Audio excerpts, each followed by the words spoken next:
Allez, c'est parti pour ce nouveau décryptage. Aujourd'hui, on s'attaque à un sujet absolument fascinant, le bouleversement monumental de la stratégie de défense du Maroc. Pendant très longtemps, le royaume, c'était surtout un acheteur, un client qui importait ses équipements. Mais là, on assiste à un virage à 180 degrés. Le pays se transforme sous nos yeux en un véritable producteur et un pôle de maintenance militaire de premier plan. C'est ce qu'on appelle une révolution silencieuse et croyez-moi, ça redessine complètement l'équilibre de toute la région. Ce qui nous amène à la question centrale. À notre époque, comment une nation fait-elle pour sécuriser de façon concrète son indépendance militaire? C'est le défi ultime face aux incertitudes mondiales. Alors juste avant de voir comment le Maroc réussit ce tour de force, passant d'un statut passif à ultra-actif, n'hésitez pas à vous abonner, à liker cette analyse et à laisser un commentaire. C'est super important pour soutenir nos décryptages. Allez, on regarde ça de plus près. Bon, pour bien comprendre cet effet domino, voici notre plan de vol. On va d'abord parler de l'avènement de cette nouvelle ère stratégique. Ensuite, on fera un focus sur le cœur du réacteur, l'écosystème de Ben Slimane. On comparera tout ça avec le succès du secteur automobile marocain avant de décortiquer comment fonctionne ce fameux transfert de technologie. Et pour finir, on verra l'impact énorme sur la souveraineté et le capital humain. Section 1 donc. Une nouvelle ère stratégique et surtout la fin d'une forme de dépendance. Historiquement, acheter des armes ultramodernes, c'était un peu un cadeau empoisonné.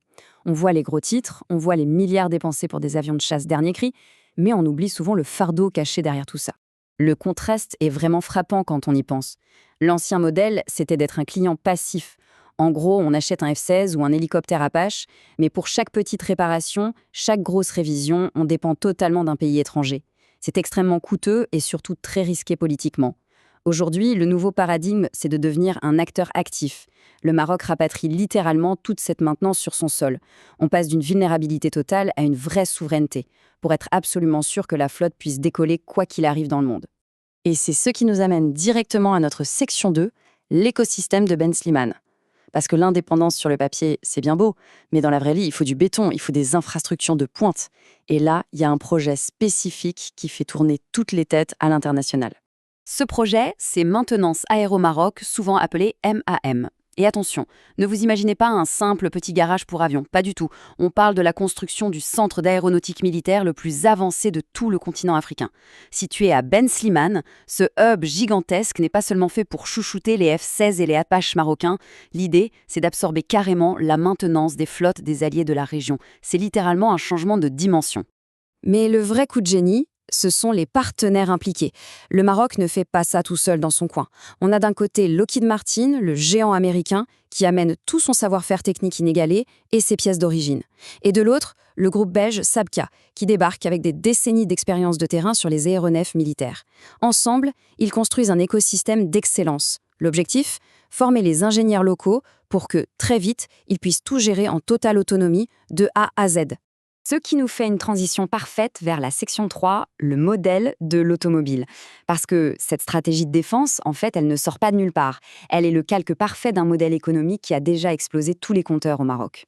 Imaginez un peu, il y a 20 ans, si on avait dit que le Maroc deviendrait le premier producteur de voitures en Afrique, beaucoup auraient souri. Et pourtant, avec le méga-complexe portuaire de Tanger Med et une vision ultra claire, c'est aujourd'hui une réalité économique massive. Eh bien, ce succès phénoménal, c'est exactement la feuille de route qui est appliquée aujourd'hui à l'industrie de la défense et de l'aéronautique. On prend la même recette gagnante et on l'applique. Et cette recette, elle tient en 3 étapes redoutablement efficaces.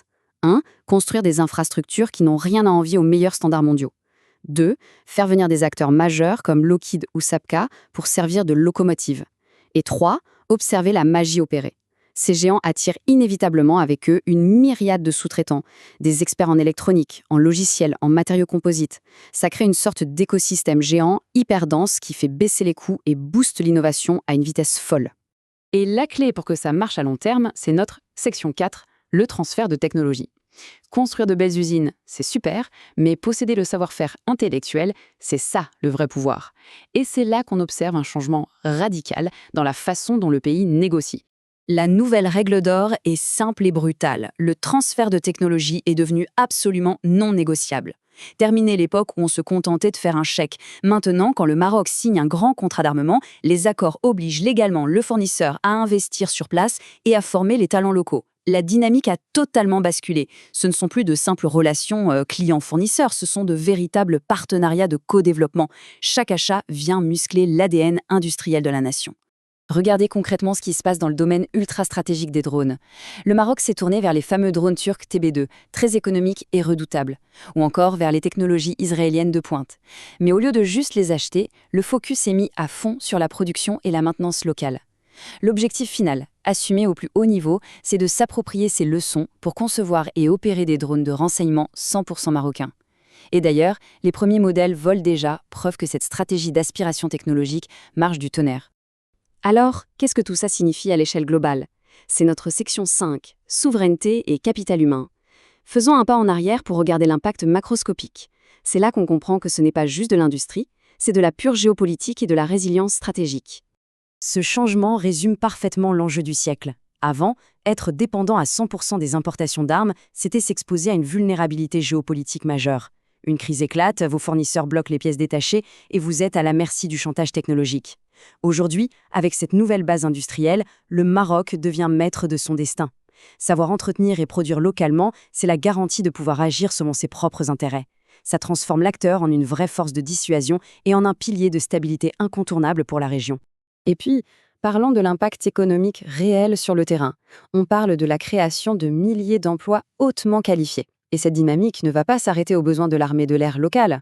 Avec un centre d'excellence capable de gérer les flottes internationales, ce sont des revenus d'exportation massifs qui se préparent. C'est littéralement l'édification d'un nouveau pilier de l'économie marocaine pour les prochaines décennies. Mais tout ça, ces machines, ces usines, ça ne serait rien sans les esprits brillants pour les faire tourner. Et c'est peut-être là le plus beau succès, l'inversion de la fuite des cerveaux. Pendant des années, les meilleurs ingénieurs partaient à l'étranger. Aujourd'hui, ils peuvent rentrer au pays et travailler sur des plateformes hyper avancées, comme le F-16 directement chez eux. Les universités s'adaptent, les programmes évoluent, et ça crée une nouvelle génération de jeunes talents ultra compétents qui participent activement à l'histoire de leur pays. Ce qui nous amène à une réflexion finale assez vertigineuse. On ne se demande plus si cet objectif d'autonomie est atteignable, on se demande plutôt jusqu'où cette souveraineté va-t-elle aller dans les prochaines décennies. Le paysage sécuritaire et industriel de la région est définitivement en train de changer. Voilà, c'est ce qui clôture notre décryptage d'aujourd'hui. Si cette analyse vous a aidé à y voir plus clair, un petit j'aime, un abonnement à la chaîne et surtout un commentaire pour partager vos impressions sont vivement encouragés. Merci de nous avoir suivis et on se retrouve très vite pour creuser un nouveau sujet.